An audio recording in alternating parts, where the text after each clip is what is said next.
So and I had this conversation with my friend the other day. I was like, hey, we talk to our kids and we speak life and love into them. But I started to think to myself, how many times am I showing through action, through example, what I'm talking about with, my child. So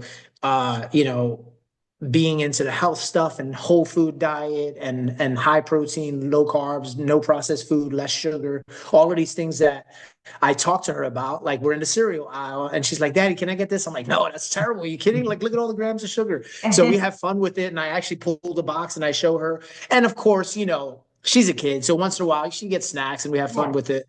But when I'm eating, I'm like, she sees the meals I'm cooking. She's like, what do you have, Daddy? I'm like, this is, these are whole foods. This is fruit, vegetables, meat. This is why it's important. And then it's like, working out, staying healthy. I have a home gym. I have my garage. It's a two-car garage. And I spent a ton of money and I just set up this amazing home gym. And I bring her with me. And sometimes she works out with me and I work out in front of her. I put the cartoons on because Sure. she gets bored. Sure. But then sometimes she just goes next to me and picks up the weights and she Yeah. watches me. I could see her watch me and I'm just leading by example. I feel better that I'm showing her that daddy cares about fitness, daddy cares about health, and so should you. And I'm going to show you rather than tell you. Yeah, I'm going to send you something. Our president interviewed Kara Lawson. She is the you know who she is? She's the Duke basketball player coach. Oh yeah. She was just in the Olympics. So he interviewed her. We have something called the Personal and Professional Best, and our president interviews people. He's interviewed Nick Saban. I mean, amazing coaches and so forth. And we've had the privilege of learning from them.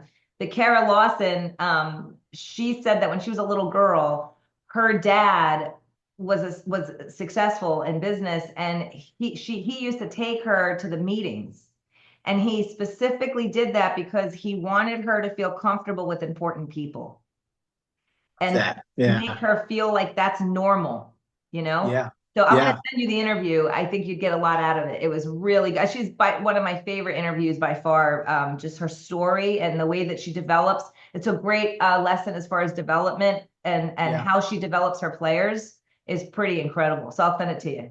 Yeah, I love that. And so, like, we know as mortgage and real estate professionals, we have a lot of conversations in the car. It just happens like that because we're in our car a lot.